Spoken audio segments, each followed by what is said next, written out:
time just to get to decision day for Married at First Sight.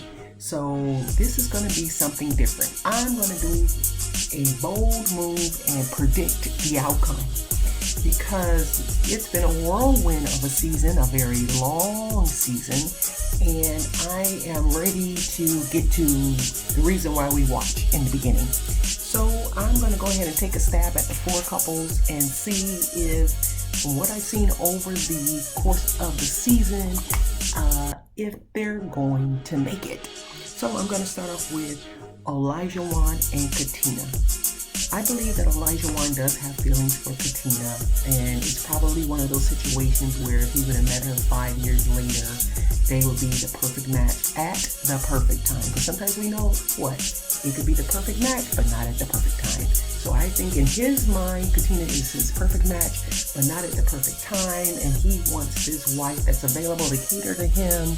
And he has already put his life on hold, paid off his student loans, bought his house, done all these marvelous things. And he doesn't want to help somebody grow into their maturity and adulthood. So I think on decision day, Elijah Wan is going to say no, but I honestly believe that Katina is going to say yes, even though I don't want her to say yes because she looks very sad, but I think she's attached to him and she cares about him.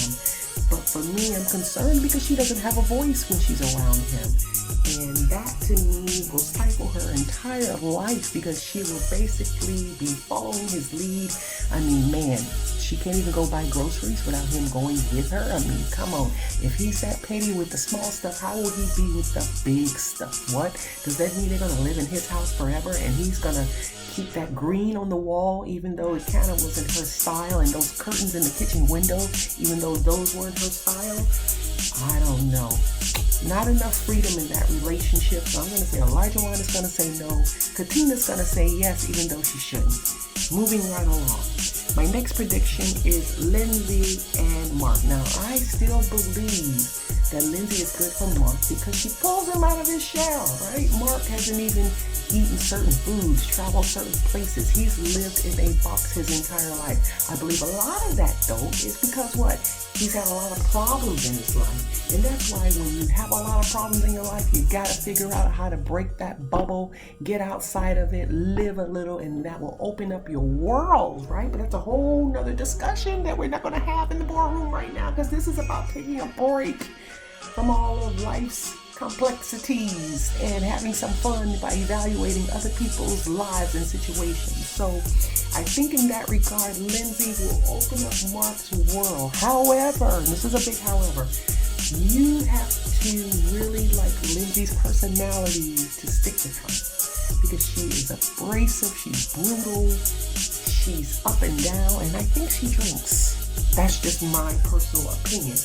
And for somebody who's so low-key like Mark, that may be a major problem for him. So I'm going to say Lindsay probably on the flip side, she likes Mark, but I also believe she believes he has a lot of problems. So does she want to be the nurse and the carrier and the provider in a relationship, constantly trying to address his problems? That is a red flag for her, in my opinion, right? But if she is a giver and she loves to give, it may not be a problem. I mean, she helped him pack up his apartment, he had bed bugs, and his mom has different challenges, so maybe she is the one to kind of help him. For me, it would look like a red flag. This person has too many problems. I am not willing to give all my energy to that. I don't know if that's what Lindsay is thinking, but I'm going to go ahead and make my prediction. I think Lindsay's going to say yes, and I think Mark is going to say no. Okay? I think Mark is going to say no because I believe, honestly, to his core, she scares him. Now, I must admit, in the last episode, they kind of changed their dynamic. Their energy was working together. They really looked like a better couple.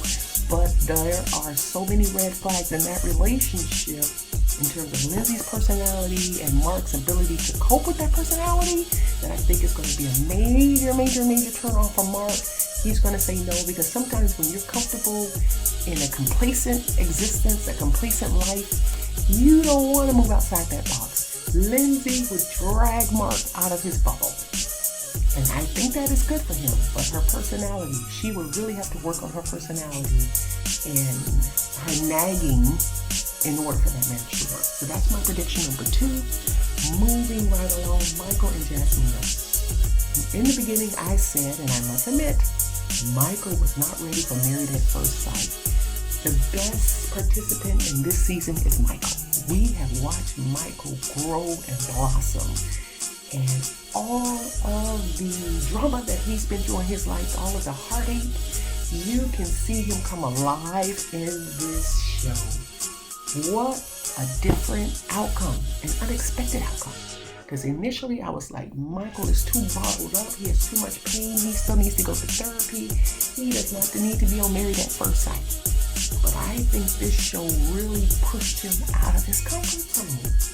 It is incredible in that regard. However, not enough for him to be romantic and vulnerable with Jasmine.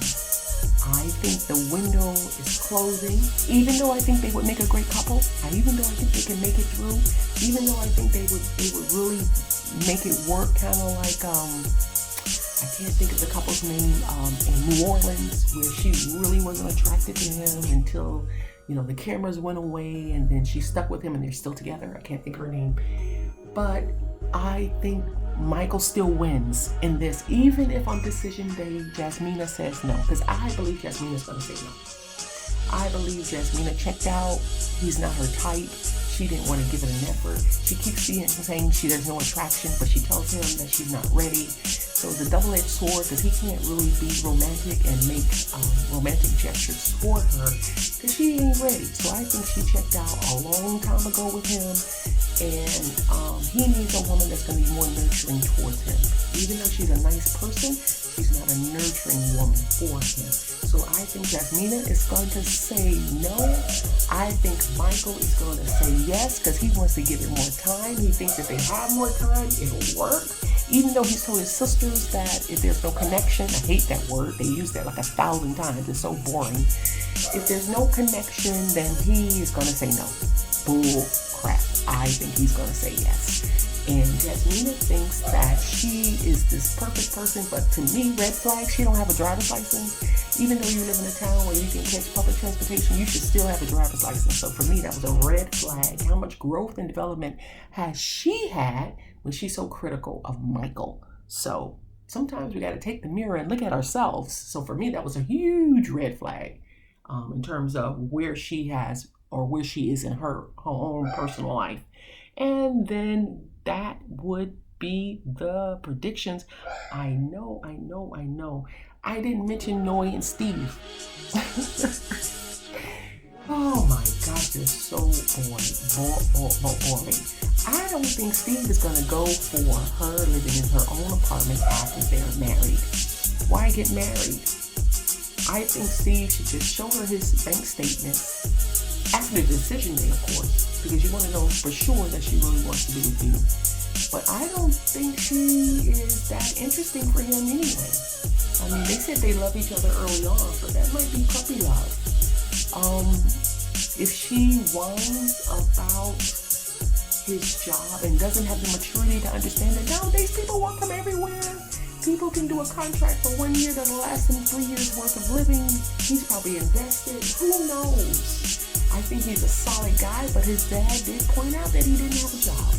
So maybe the family sees it as a problem. I think she should give it a shot, but I think Noe and Steve are so boring. I totally forgot to even include them on my notes in terms of the prediction. That goes to show you. I think Noe is going to say no, and I think Steve is going to say no.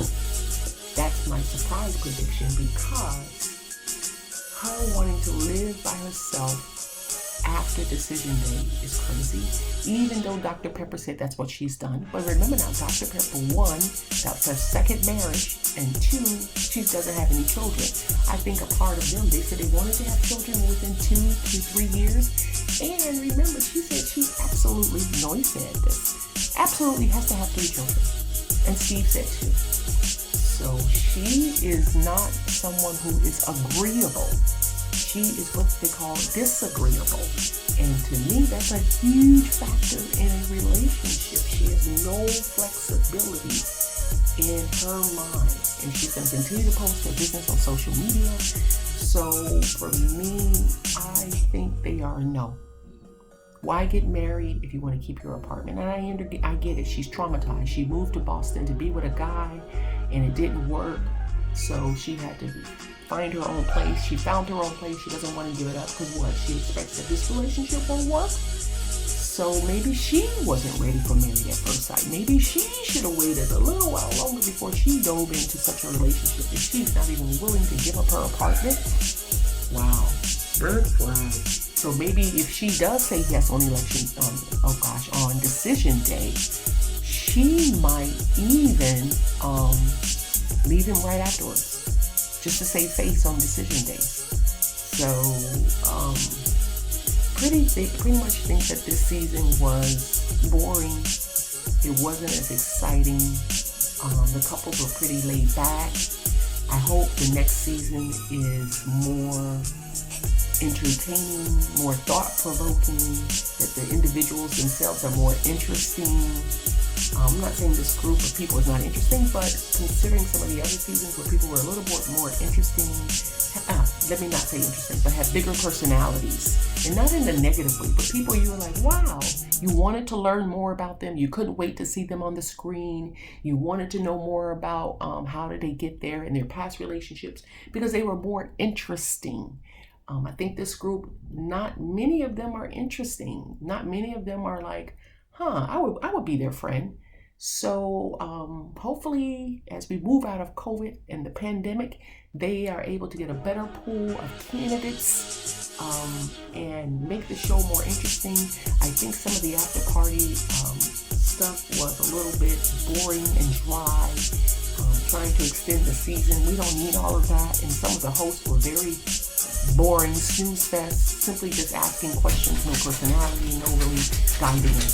So that's my recap. Thank you so much, and I always appreciate when you stop by the Chatty Chairwoman.